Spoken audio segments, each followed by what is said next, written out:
Vamos a por la cuarta. Antes de nada, una previa. Esta mañana al acabar me han hecho una sugerencia totalmente acertada, que no había tocado, que había hablado de los pobres sin enmarcarlos en la dimensión colectiva, estructural, de las causas, etc., ¿no? La respuesta que he dado es que lo estuve planteando si lo hacía, pero decidí no hacerlo. A lo largo de todas las charlas hay alguna pincelada, ¿no?, que recoge este aspecto. No lo he querido entrar porque me parecía que, bueno, ya está. Es seguramente un error, pero ahí está. Que quede claro que, evidentemente, la dimensión electoral como causa, las causas de la pobreza, que son múltiples, ¿no? Estaba de alguna manera recogida la primera frase, muy sucintamente, pero bueno, que contamos evidentemente y hemos de contar siempre en la sana espiritualidad cristiana con esta dimensión. Está claro. Para afrontar la meditación de esta tarde, os invito a escuchar y cantar a la medida que vayamos fluyendo. Es fácil, una canción que yo descubrí cuando la sesión de la pobreza de Luis Guitarra tiene una versión sobre la oración del abandono de Carles de Foucault, que es una preciosidad, no sé si os suena, y como es repetitiva, y lo hago como invitatorio para entrar en la meditación de esta tarde. A ver si me aclaro.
Con esa confianza total en las manos del Padre, afrontamos la meditación de hoy, que es, de alguna manera, la tercera pata que nos falta.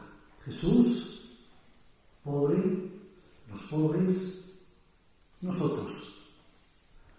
Hoy vamos a estar esta tarde, os invito a mirar nuestra propia pobreza. No aquella, atención, hay una diferencia, no aquella que escogemos para seguir al Señor, de esa ya hablaremos, los siguientes días, no la que yo escojo, sino aquella pobreza, aquellas pobrezas que llevamos de fábrica, que vienen con nosotros por el carácter, por nuestra historia, por nuestra, etcétera, que nos va acompañando, que forma parte de nuestra biografía. Esa pobreza que muchas veces nos cuesta aceptar, pero antes es que nos cuesta reconocer. Para aceptar hay que reconocer, dicen todos los expertos, ¿no? Cuando contemplamos a los pobres que nos rodean y a los pobres con quien se relaciona Jesús en el Evangelio, la meditación que hacíamos esta mañana, debido a nuestra deformación profesional, tal como se nos ha educado en el seminario, y a una mala comprensión de la misión sacerdotal que se nos encarga, tenemos la tentación. Mucha gente nos presenta, nos invita, esa es la imagen que hemos de dar, a la cual hemos de responder. Esa es una tentación grande de pensar que nosotros somos diferentes que los demás, que tenemos otra pasta, ¿no? A todos los niveles, que somos perfectos, recordar esta palabra, o que por lo menos estamos en camino de ello, de ser perfectos. La palabra de Dios nos recuerda que los pobres son siempre, pueden serlo, un espejo donde poder mirarnos y reconocernos. La cita es incorrecta, porque no es segunda de Reyes, sino segunda de Samuel. En aquel texto precioso, de recordar, David, Betsabé, todo cómo se las arregla para eliminarlo y quedarse con Betsabé, ¿no? Y entonces Natán le explica aquella historia y al final le dice, ese eres tú. El monte de cólera, cuando se lo explican de otro, y dice, ese eres tú. Los pobres, sí. Estamos atentos, pueden manifestarnos cosas también sobre nuestras propias pobrezas, tanto en lo personal como en lo social. En lo social. Por eso los pobres tienen una función crítica, social, muy importante. ¿Acaso no sea por eso que se extienda, que haya corrido, que haya tenido éxito el concepto de la aporofobia? El miedo a los pobres, el rechazo a los pobres.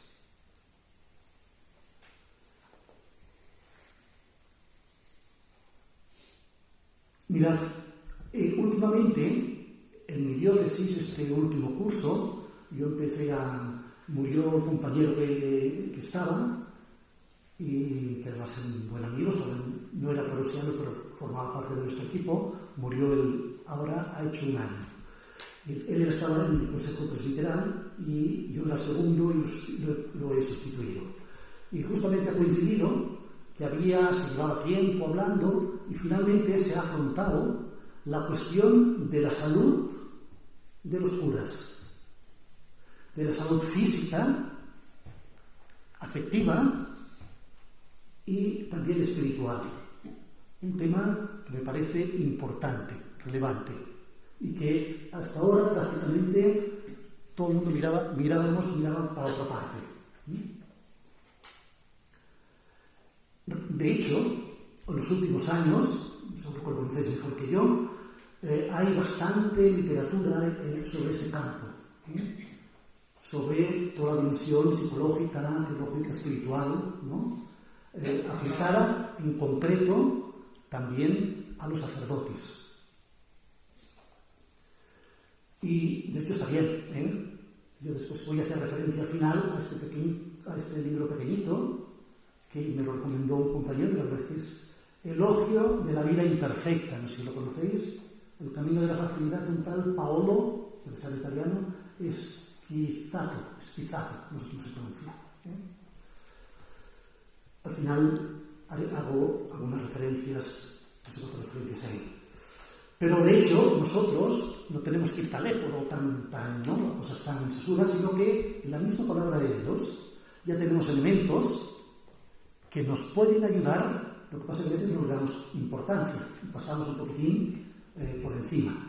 Pero de hecho, San Pablo, como sabéis, el Padre Chevrier, Jesús, su principal, su centro de oración, de meditación, de reflexión, y en segundo lugar San Pablo.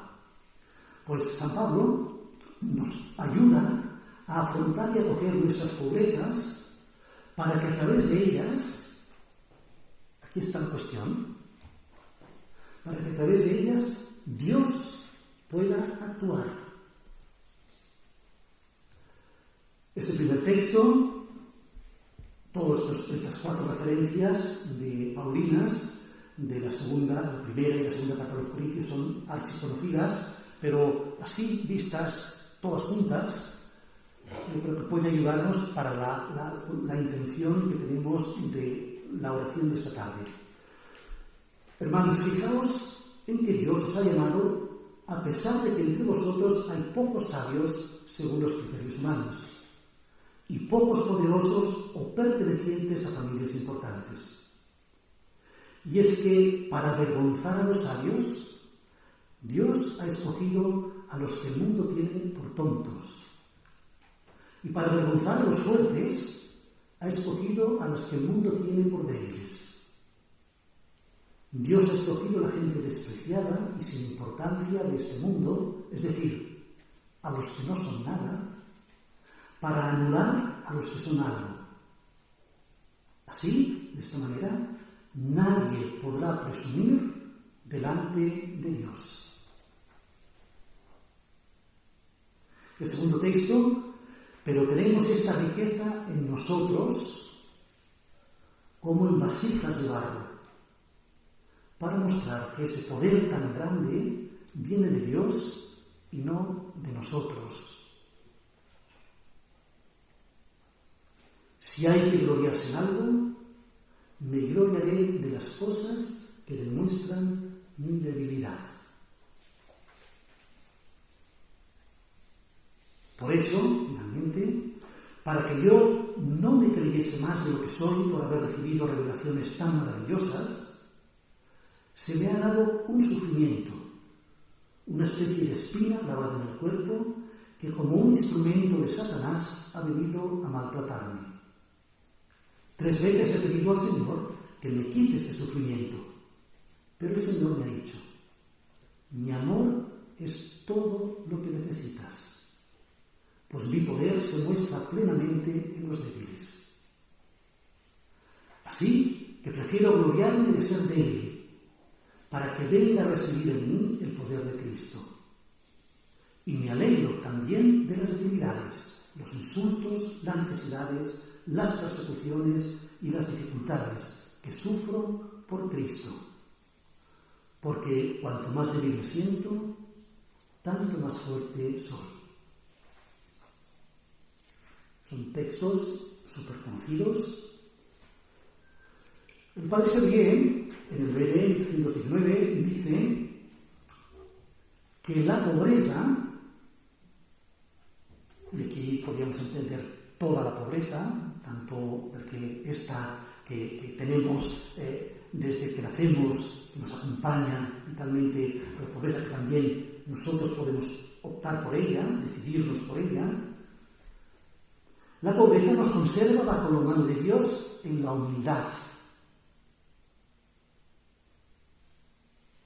El trabajo, la sumisión, el temor, la piedad, la oración y la confianza se entiende en Él.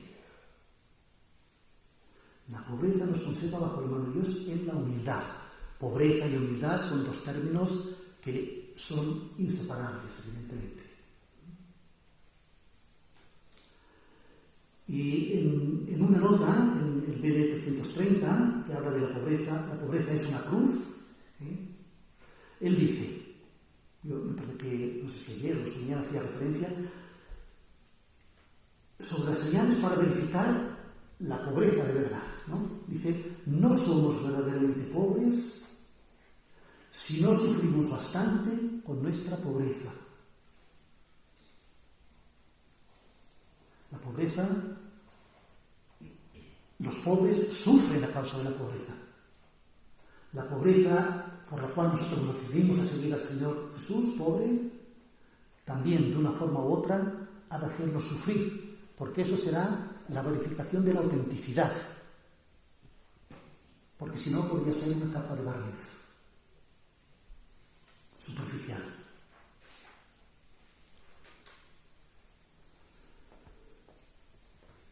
Fijaos, este autor, este Paolo Schizzato, dice en ese librito Elogio de la Vida, con insistencia, el Evangelio nos exhorta a poner en el centro nuestro límite y nuestra fragilidad.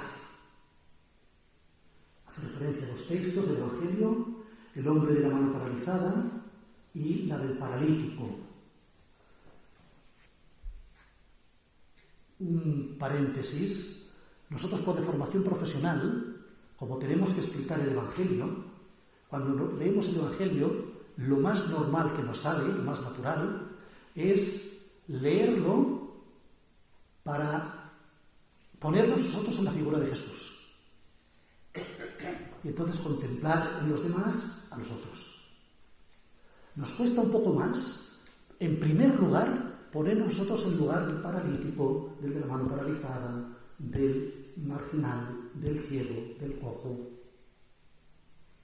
Y a mi entender creo que lo primero que deberíamos hacer es esto. Lo otro es segundo. Pero en primer lugar situarnos ahí. Y de eso se trata esta tarde. Esa es la propuesta. Poner en el centro, dice el autor nuestras zonas de sombra, quiere decir reconocer por una parte su existencia y por otra que estas fragilidades, estas zonas de sombra, frente a la resurrección de Cristo, qué bonito es esto, no son la última palabra sobre nuestra humanidad. Contemplarlas también con un sentido pascual. No para atormentarnos, para machacarnos. Dice también ese autor, un poquito más adelante, la salvación para nosotros no llegará cuando hayamos vencido nuestras miserias, sino cuando comencemos a vivir en la verdad de nosotros mismos, es decir, aceptándonos con nuestras fragilidades. Nosotros somos nuestras imperfecciones, nuestras heridas, nuestros pecados.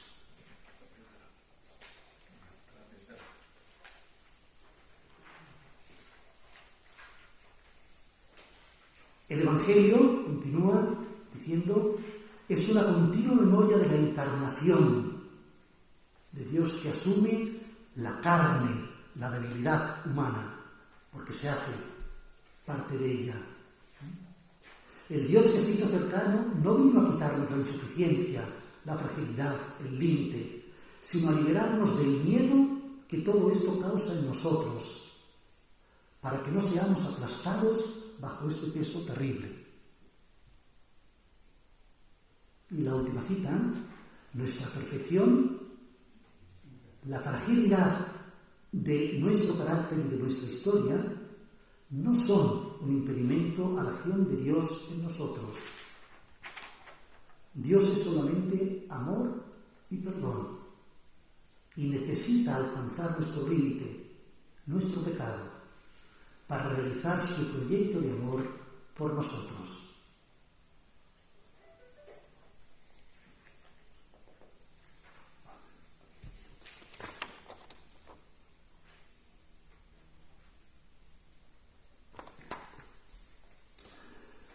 Fijaos, antes os he dicho de esta cuestión que hemos afrontado en la diócesis, sobre la salud de los curas, algo que hace tiempo que íbamos observando, pero que no había manera de poner el cabo.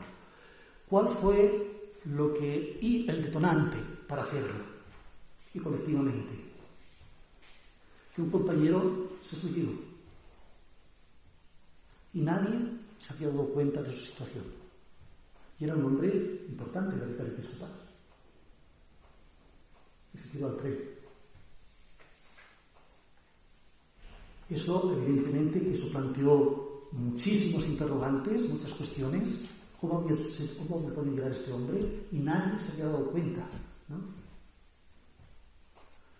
Eso fue lo que hizo pensar. Entonces, hablando, pues, empecé a poner en común diversas situaciones de compañeros y la cosa era más abundante de lo que parece a primera vista. Pues mirad, eso, evidentemente, para no llegar a estos extremos, pero además por motivo de salud, ¿no? De salud personal, espiritual, es para lo que considero que vale la pena hacer esta meditación sobre las pobrezas que nos vienen. En la sesión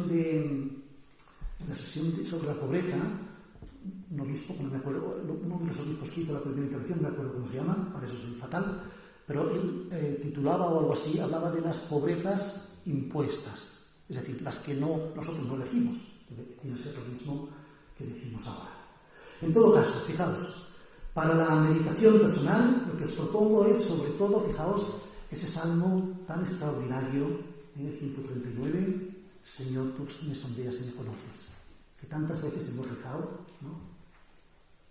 Entrar poco a poco en él, con en este diálogo con Dios, ahí, para que Él nos ayude también a no tener miedo a afrontar, pues, todas esas pobrezas que nos acompañan. Para mirarlas cara a cara, reconocerlas, ponerle nombre si no lo hemos hecho todavía. Para ello Dios nos pone a los pobres como espejos que nos ayudan a reconocernos en ellos. Contemplando a los pobres del Evangelio y a los que nos rodean, los que hemos contemplado esta mañana, ¿qué nos dicen o qué nos muestran de nuestras pobrezas, de nuestras parálisis, de nuestras enfermedades, de nuestras cegueras, de nuestras sorderas y no físicas? Ya sabemos que el Evangelio no habla de estas cuestiones físicas. ¿Qué espíritus malignos, qué demonios nos acompañan? ¿Qué otros